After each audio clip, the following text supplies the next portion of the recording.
Cayce reports that the return trip from Egypt took the group to Capernaum rather than Nazareth for political reasons and also for the training and development of Jesus under the supervision of Judy and the other leaders of the Mount Carmel Essenes. Thus, Judy became the primary teacher of Jesus and trained him in Mosaic law and the teachings of the prophets.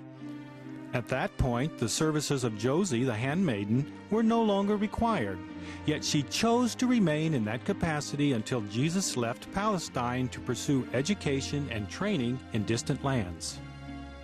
The culmination of his childhood education resulted in the incident in the temple in Jerusalem at the age of 12. Josie journeyed with Mary and Joseph when they made this eventful pilgrimage to the holy city. The confusion over the whereabouts of the child resulted from the parents believing that Jesus was in the care of Josie. Presumably, Josie thought Jesus was with his parents. Hence the confusion over the missing child, who was found 3 days later debating and teaching the elders in the temple. Everyone that heard Jesus in the temple were astonished at his understanding of the Scripture and the answer he provided to the rabbis. Apart from any natural ability that he had, the childhood instruction of Josie and Judy had instilled within his youthful mind the laws and customs of his Jewish heritage. This vital information would prove to be very useful during his adult ministry, when this knowledge would help him in his confrontations with the self-righteous Pharisees and Sadducees.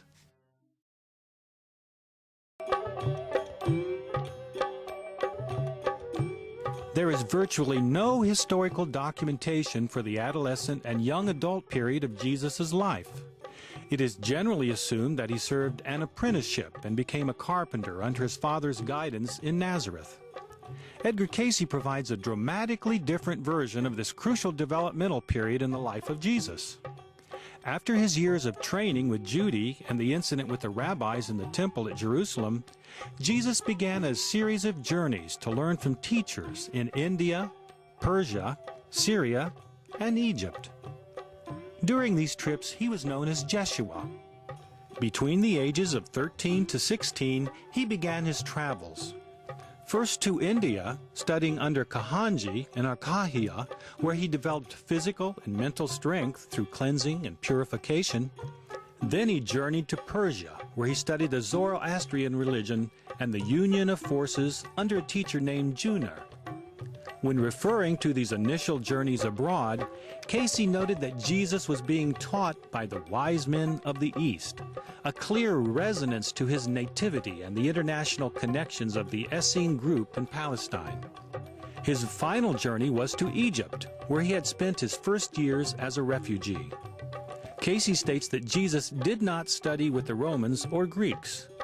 The records of his journeys and studies as a young man were in the library at Alexandria and were destroyed in the 2nd century with all the other records there.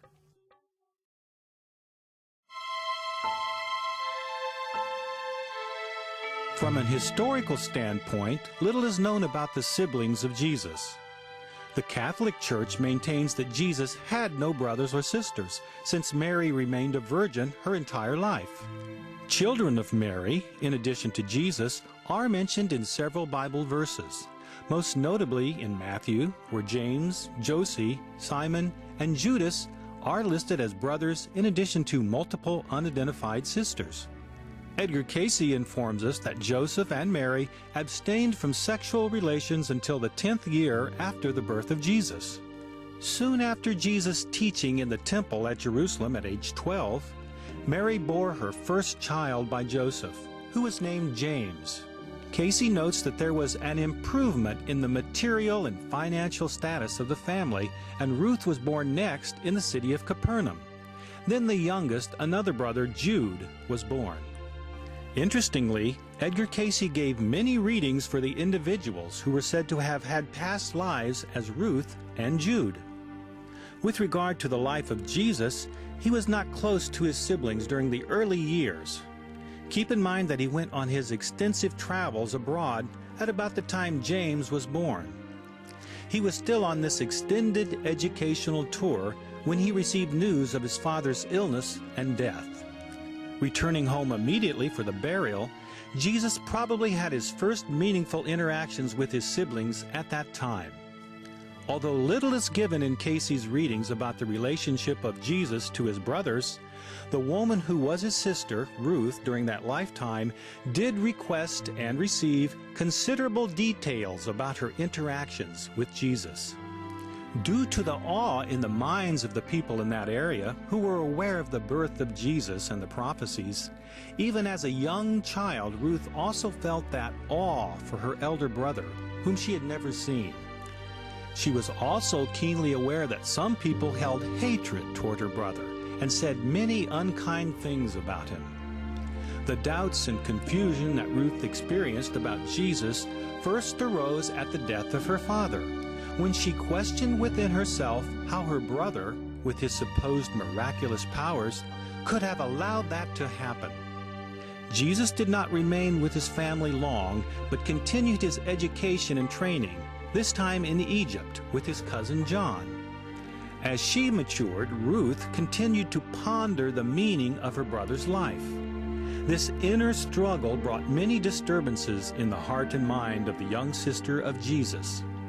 With the death of her father and the absence of Jesus, the material and financial circumstances again changed, so that Ruth had to expend herself mentally and materially in the aid and service of others who were less fortunate. She learned to cooperate with those in authority, politically as well as religiously. Being exposed to other perspectives caused Ruth to question even more the beliefs and tenets of her mother and older brothers. The return of her cousin John from Egypt and his assuming the role of an outcast and teacher in the wilderness brought consternation in the mind of Ruth. Ruth again questioned her mother about her experiences before Jesus was born. Then, with the return of Jesus from Egypt and the beginning of his ministry in Galilee, even greater tumult was raised by his teachings. It was at about this time that Ruth met the Roman official who would later become her husband. He was a supervisor of those collecting taxes, especially concerned with seeing that the taxes were levied in a fair manner. There was a bond of sympathy, as each had compassion for the less fortunate who found it difficult to pay the taxes. Ruth was rather naive about the political ramifications of her budding relationship with the Roman. She seemed unaware of the implications, particularly as they pertained to the teachings and prophecies of Jesus. When she was cautioned about this by her mother, she became resentful.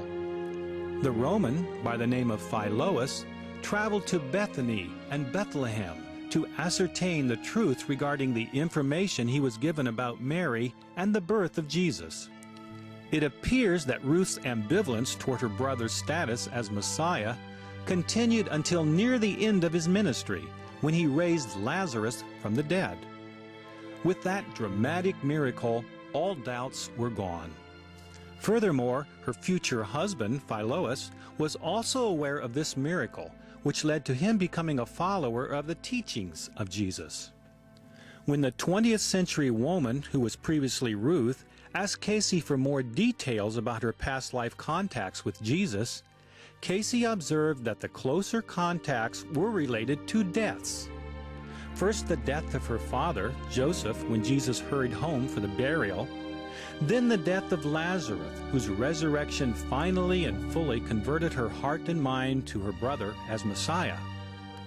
Then to the death and resurrection of Jesus himself, which confirmed her commitment to his teachings, which she supported for the rest of her life during her residence in Rome and Greece as the early Christian church was forming. Compared to Ruth, little was provided by Cayce about Jesus' other siblings. The younger brother Jude did not fully commit himself to his elder brother as master until age 19, a year and a half after the death of Jesus. Cayce describes Jude as a deep thinker who saw himself as a uniter, a person who, through his strength, brought people together.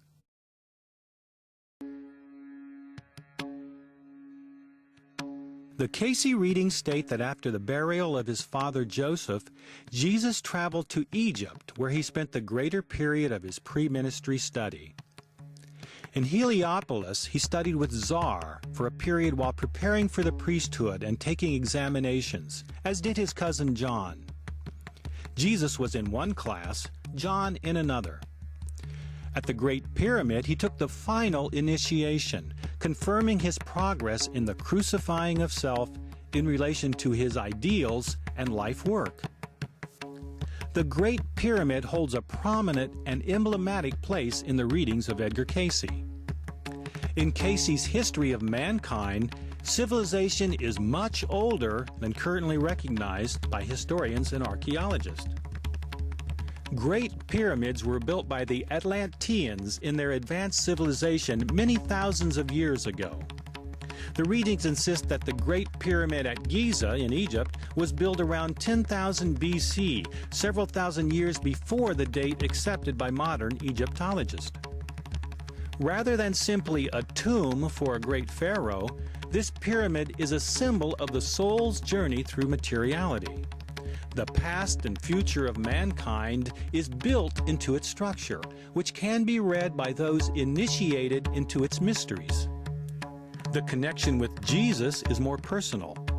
The readings state that the architect of the Great Pyramid was Hermes and suggest that this noted sage was a past life of Jesus. The empty granite box within the main chamber of the pyramid symbolizes that death is not final. Like initiation ceremonies from around the world and throughout recorded history, the initiation of Jesus and his cousin John brought them face to face with death. The point of the initiation was to conquer the fear of death and realize the immortality of the soul. Thus, the death and resurrection of Jesus later in his life was but an echo of this initiation at the Great Pyramid in Egypt. He had no fear because he had overcome that within himself already.